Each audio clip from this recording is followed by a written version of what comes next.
Welcome to the story behind the glory by OnThree. And today we have the pleasure of chatting with Ashley Samaniego, Director of Athletic Performance at California State University Northridge. Ashley, how are you this morning? I'm good, Clay. Thank you for having me. Thank you. Yeah, I would love to dive in and learn about your journey and where your passion for coaching originated from. Okay, awesome. I guess we'll start with all the way back to day one, I guess. I was born in the Philippines, a small little city. I was actually born in a house, as a kid from like birth to 6 years old. I was born in a house. My family didn't have running water. My mom was going back and forth from the Philippines to Guam to California to kind of raise some money and send it back to my father, my sister, and myself back in the Philippines. So by the time I was 5, 6 years old, we finally got enough money and I moved to a small island called Guam, which is actually a U.S. territory.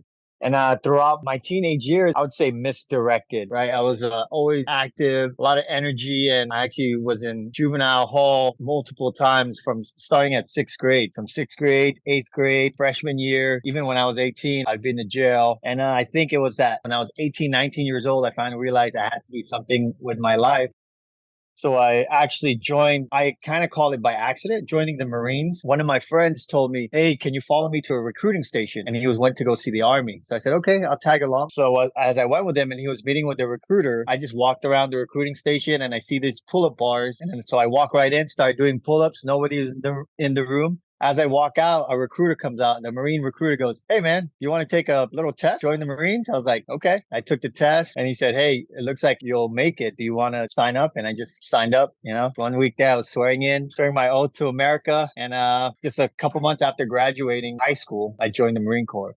Wow. Quite a couple questions for you. What are some of the vivid memories that you have of your mom traveling so much, working her tail off to provide for the family? What are some of those memories that stick out to you? As a kid, I do remember now looking back, you didn't know that we were poor, right? I was just having fun. Didn't know like taking a shit, excuse me, using the bathroom right by the river was a poor person's thing. It was just like the neighborhood kids were doing it. I just remember when we finally made it to Guam, I rushed this bowling alley because my mom was a cook. And at the time I thought, wow, my mom works at this awesome bowling alley. And she's like, no, you guys get over there. You can't bother me while I'm working. And now that I look back, I never realized that she was low in the totem pole in that bowling alley. And at the time, I was like, wow, we're in America. My mom's here working in this awesome bowling alley. We're probably fancy and rich. And I look back at it like we actually weren't. We were a family of four living in a studio. I didn't even know we were living on food stamps. Those are some memories that I look back to and makes me appreciate where I'm at and like my financial status at the moment.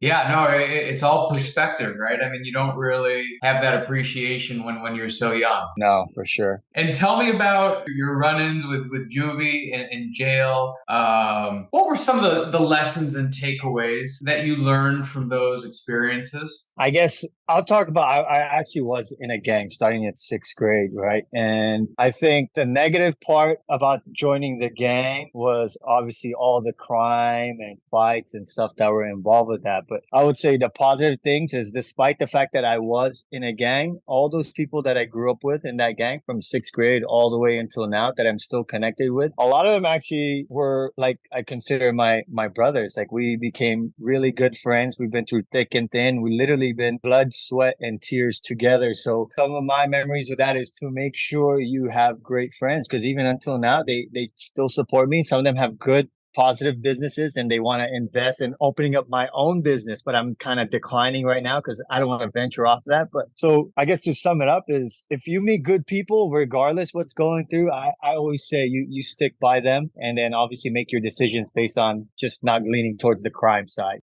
Because I think a part of doing all those bad things and fights that I've had, I think it led me to joining the Marines because I eventually had no other routes to go in my life. My parents were poor and I said, I have to go. I have to get out from under their roof so they could stop supporting me.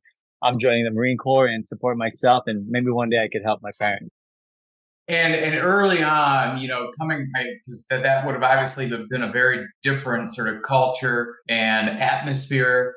Your teenage life to the Marines. What was one of the early lessons that you remember learning about Marine culture and being in the military, that that was taught to you? First and foremost, that gang thing. You know what? None of my employers have ever heard that. So this is awesome. This is the first time I've ever really told anybody that, because coming into America, it's like a clean slate. And I have a lot of friends and family in San Diego, and I'm here in LA, and there's not a lot of people where I'm from that are here. And they always say, why don't you move to San Diego?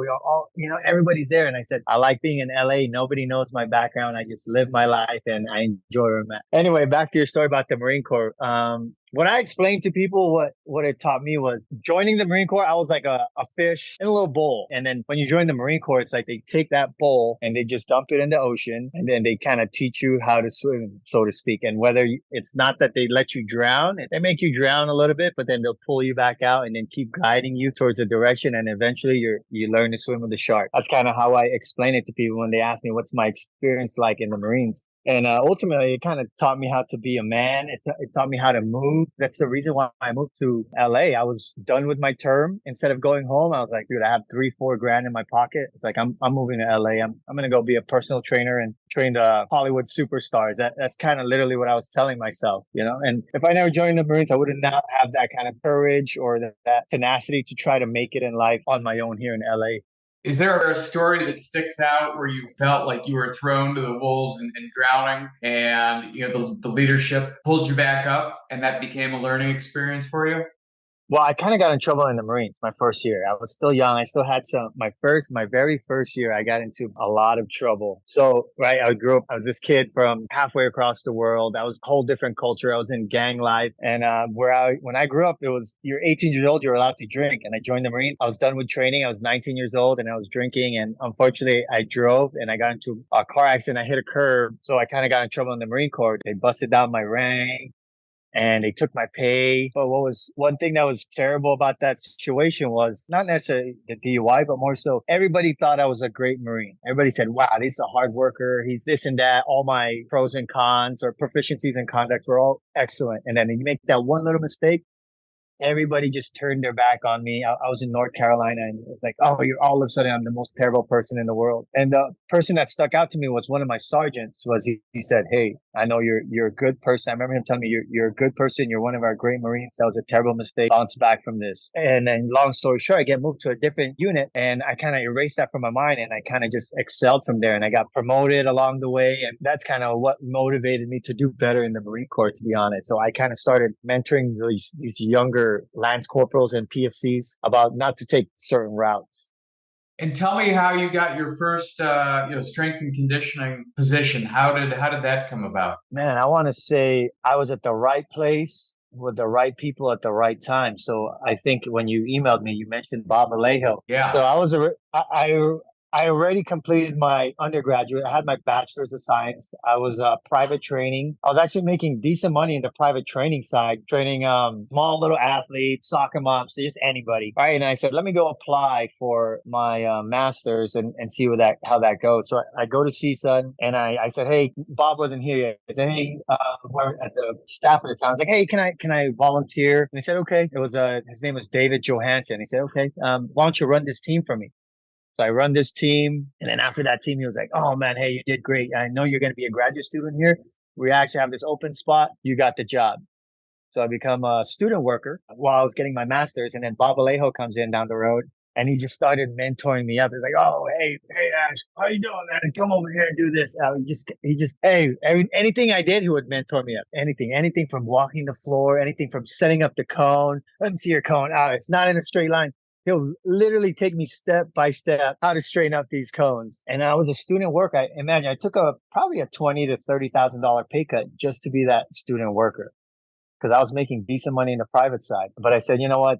I love this. This is what I want to do. And a year later, I actually got the call to join law enforcement. And I was like, oh, shoot. I told my wife, hey, I might become a cop here. And then I was like, shoot, what about strength and conditioning? What about my master's? And it was funny that the time that the law enforcement called me regarding this job opportunity, about a week later, Bob says to me, hey, let's go get some coffee. And this was already the end of the semester. And I said, okay. And so he sat me down and he asked me this question. He said, if I were to offer you a job, would you take it? And I just looked at him and I said, in a heartbeat. And he goes, okay, no question asked. And then so I called up the law enforcement without a guarantee on paper from the university that I'm going to be hired. I called up law enforcement. I said, hey, man, I appreciate all this past 10 months that we've been doing this, but I would like to decline this offer. And I actually didn't get the job until about 4 to 6 months later. So I was kind of unpaid for that much. And mind you, during this time, I already had 2 kids, a wife, and all these bills that my wife was just covering for me, you know? So I was kind of grateful with all these kind of tough moments that led me to where I'm at today. And I'm really grateful for Bob because, you know, I always tell everybody how much he's done for me in various ways. Curious, what qualities, if you think Bob was in the room with us, what do you think he would say stood out about you that made him want to take that chance on you and offer you that position? You know, I think it was my ability to accomplish a mission. It's my ability to get things done. When he said this is what we needed to do, I never told him what the obstacles were in front of those tasks. I just said, okay. And I dealt with the obstacles unless I couldn't deal with them. So pretty much if there's something he needed, I went and got it done. And I think he would say it was my ability to just get things done. You know, and that's a great point that you bring up because I think, you know, those that are able to get things done, you know, aren't necessarily going to say, hey, I'm going to go send a second email, right? They're looking for alternative ways all the time to overcome those obstacles. And it's almost like you're sort of thinking one step ahead. And that sounds like you were very, you know, proactive. And that's what Bob saw in you. Oh, I had sleepless nights with some of these tasks. I had no clue how to work Excel, right? Mind you, Bob has been in the field for 40 plus years and I'd had to learn certain techniques and research things. Like I learned so much on my own because I had to get things done. It wasn't like, hey, Bob, how do you do this part? Hey, Bob, how do you do this part? Hey, okay, who do I go to for this? It was just, all right, man, this is what I got to do. Okay, let's just go one step at a time. How do I get there? You know, just punching away. You know, and watching someone like Bob, you know, with those 40 years experience, what did he teach you about leadership and coaching? What did you love about his style that you put in your own tool bag? I think the biggest thing I took away from Bob were simple, effective, and kind of be yourself, lead the team.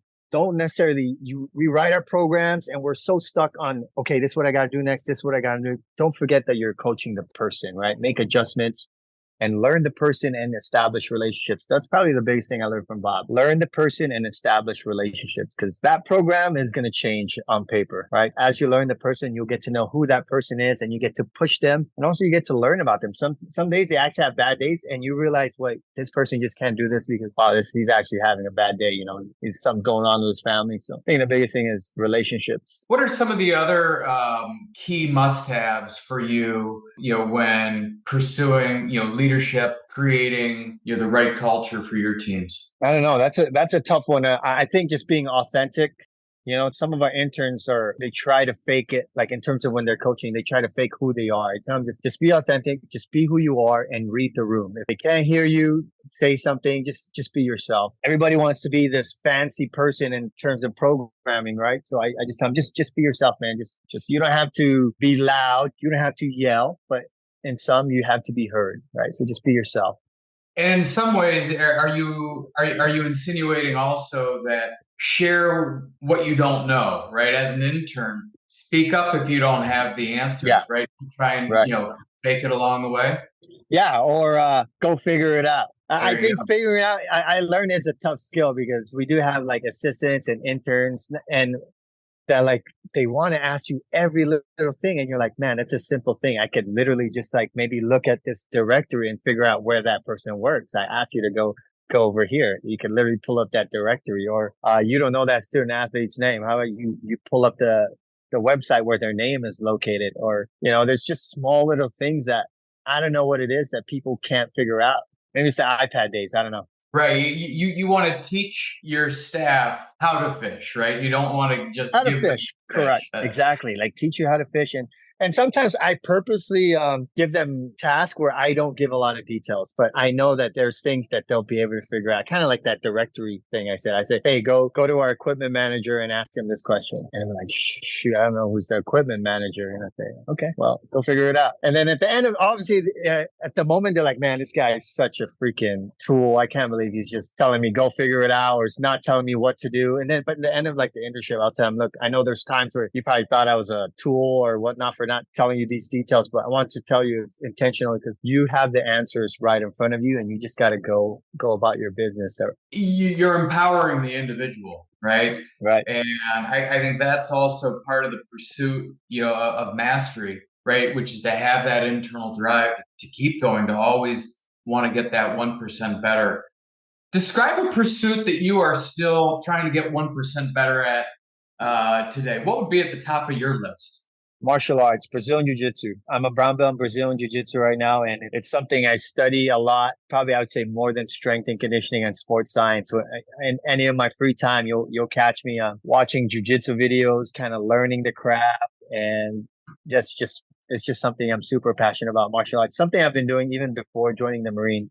In Guam, at the time, at least I was growing up, at least I would say 8 out of 10 kids have been in a street fight by the time they're third grade. So at least when that time I was growing up. So martial arts was a big thing on the island when I was growing up. And it's just in my blood. My kids started doing martial arts. My wife, I got them to do martial arts. Like in my household, one non-negotiable is everybody must learn to defend themselves. And is it about the defense, or is it also about the discipline? What do you love about jujitsu, and why is it so integral and important to you? I think martial arts in general, when you meet some of the toughest black belts in the world, when you meet some of these greatest MMA fighters, they're the nicest people in the world. And part of that is the discipline and the understanding of, what you can do, and you learn to control what you can do, right? Even sometimes people want to fight with you, but I don't need to fight with this person.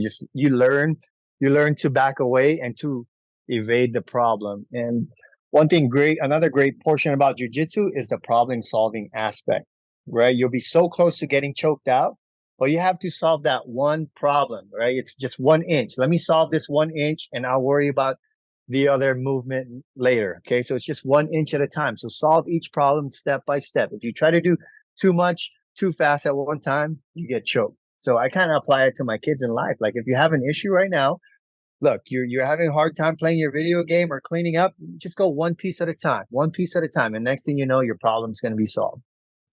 Right. So I kind of translate it to that. Yeah, that's an awesome analogy. Um, how did you learn, and what techniques do you have to keep that calm, to take that step back when you are getting choked out, or when you are headbutting against a problem? Right? What techniques did you use to say, okay, I'm going to go back into my repertoire and break this down? I think part of that is just repetition, and also, I guess me personally, there's the mentality was brought up in the Marines. Like they put so much stress in you doing simple things. Like you could be sweeping, and you have in boot camp, you have like 5 people screaming and spitting at your face. But I have to complete this task of cleaning the floor, what they asked me to do, despite the fact that I have 10 people screaming at me and throwing all my clothes on the floor, right? So, and if I deviate from my task, all the chaos grows. So I have to just focus on my task and remain calm. I tell my kids, like, if the dog's poop smells, it's going to smell. If I throw it on the fan, it's going to smell, all right? You're either going to clean it up with a bad attitude, or you're just going to smile and clean up with a good attitude. Right? You still got to complete the task regardless. So just focus on your task. Absolutely. What else are the hallmarks of success? You touched on attention to detail, like for example with those cones. You touched on problem solving, just getting it done. What else are some of the key attributes that you feel have gotten you to being where you are today? I wish I knew, but now that you asked me, I look back at all my experiences, right? Being in a gang, going to jail, the Marine Corps. I think all those tough situations that were placed upon me, and I had no choice but to move forward. I literally only had one direction. Like I can't just say, oh, I'm not going to I can't go that way. I can't go this way. No, like my environment always just says, if I want a way out, the light is right there, and I have to just keep stepping forward. And now that you bring that, it kind of reminds me of like that jujitsu I was just talking about. If I don't move from this 1 inch, I'm going to get choked. So let me just keep moving 1 inch, 1 inch, 1 inch to the light. Right. So, in short, I don't know. But now that I look back, that's kind of like, it's almost like you got to burn the boats. Like, don't give yourself any options to where you want to go. If that's what you want, put all your energy and time effort into that direction. And one last thing I would say that I look back right now is a great support system. My wife has been with me through thick and thin. Like we were our first year of having our child, we were in government assistance.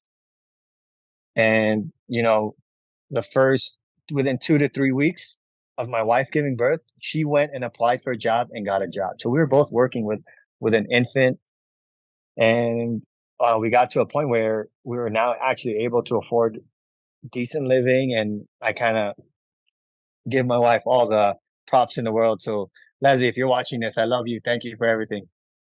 I That's a wouldn't be good here. pause. Yeah, for sure. So I got to give it. So right now it boils down to environment, which you can't always control. Is what from my thoughts. Right, there's parts that I couldn't control, and you can't always control if the person, your partner, is going to be great, which mine turned out to be amazing and supportive. Right, I took a big pay cut. Imagine a woman saying, "No, 30 grand less." What? And my wife was like, "Yeah, if do what you love. Everything, even jujitsu, everything is do what you love. If that's what you want to do, I'll support you 100%. Master's degree, I support you. You want to go to law enforcement? Let's go."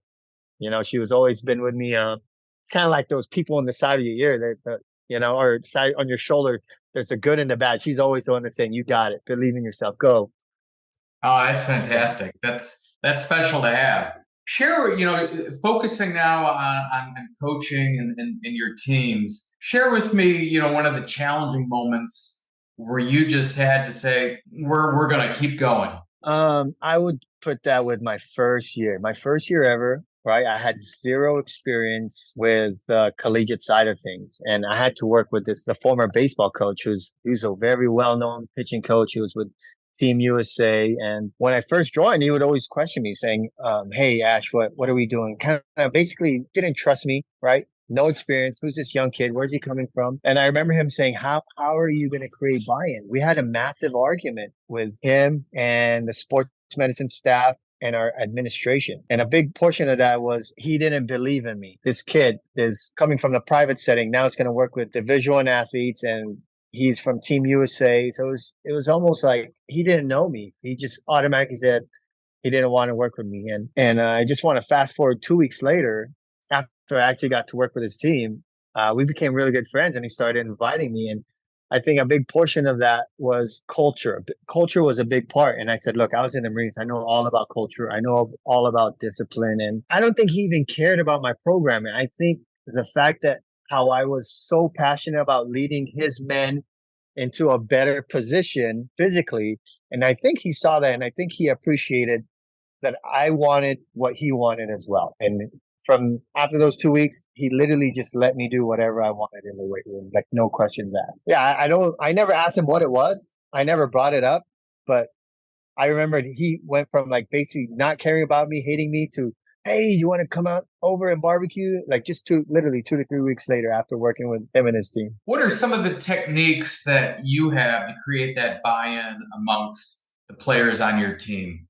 How would you describe, the culture, and what techniques are the coaches and the players, giving one another to elevate? I don't know if I have a special technique. I do know I do take my time to really get to know the athletes. I do take my time to go to practice, and I try to understand the culture and the persona that these coaches have. And I try to just feed it into what I'm doing in the weight room while still trying to be myself. So I just try to not make it a big shift of what my culture is.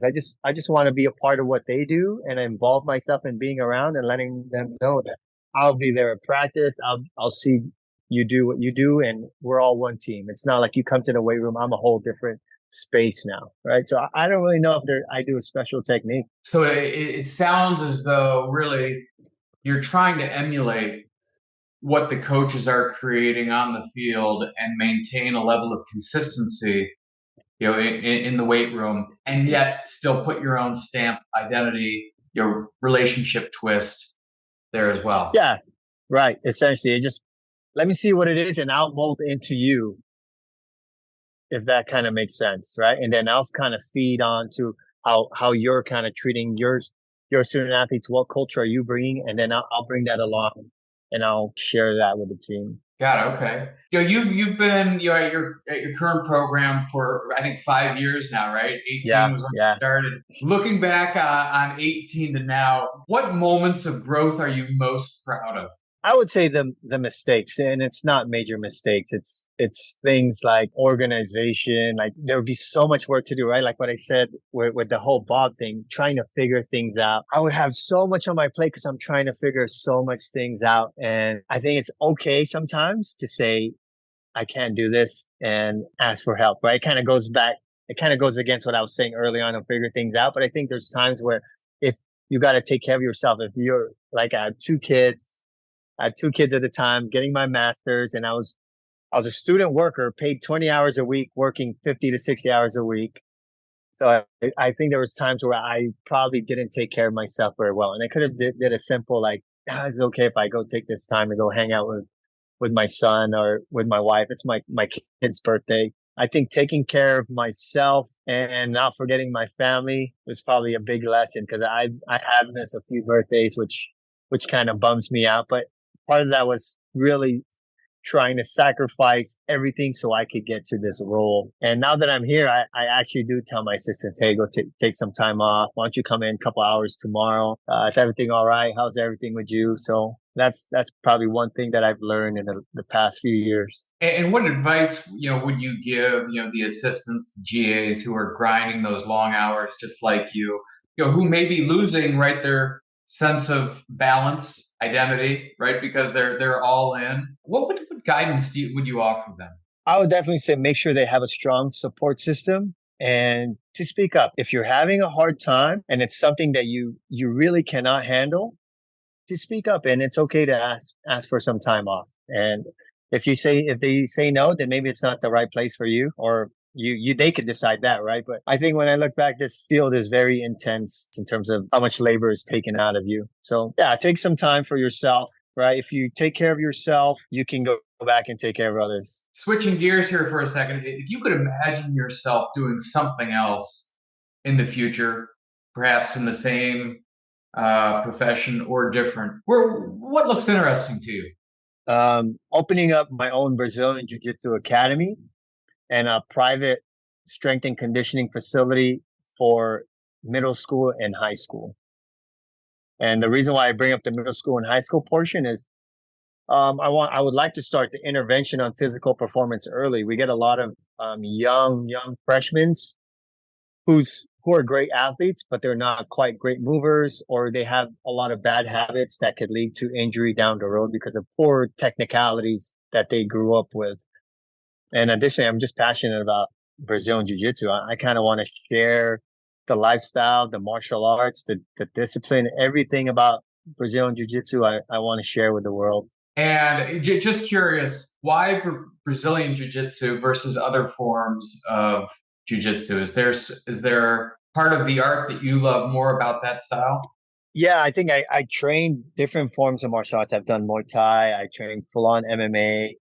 One thing that keeps bringing back to Brazilian Jiu Jitsu is because every time I've gotten hurt, I was still able to train jujitsu, right? There's still parts of the techniques where you can manipulate so that you could train through an injury. Additionally, it's relatively safe compared to, say, kickboxing, right? Like you have to get kicked in the face if you want to do some sparring. You have to get punched in the face.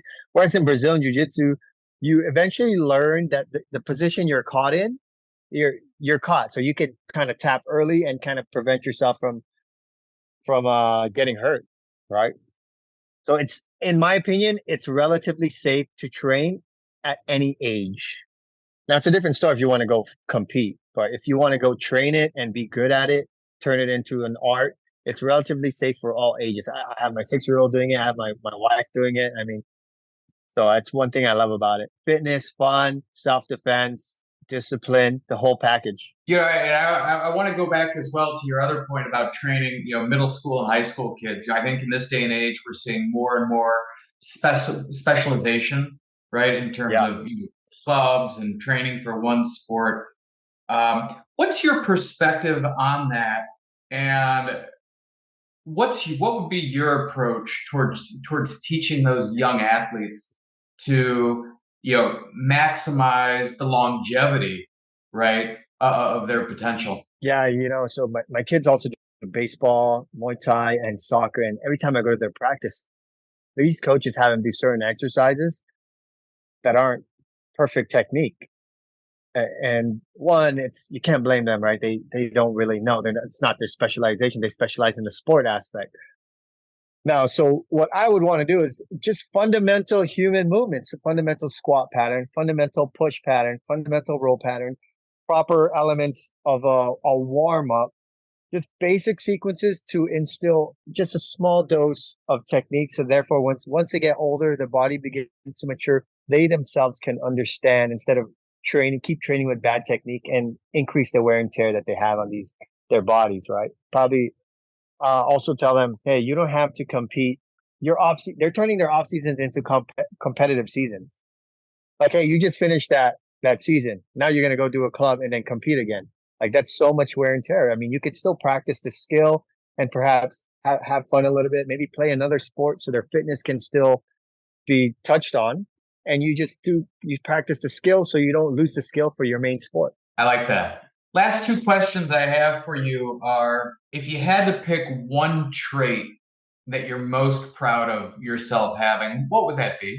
I think I would say discipline. I think I'm very, very proud of my discipline. I've been through a lot of tough situations where I could easily back out and say no, but keeping my eyes on my goal and my prize just allowed me to just keep going. I agree. I like that one as well. And my final question is do you have a hero, and who is that person and why? It's definitely my dad. My dad's definitely my hero.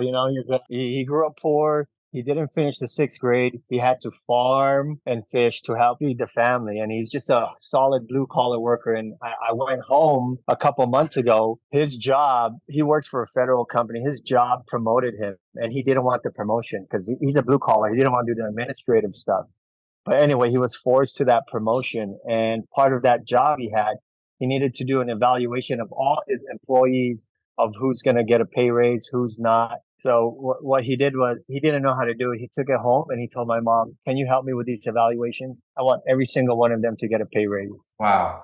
And what's your takeaway from that approach? What does that highlight for you? I think just be a good person and understand where people are coming from. Cool.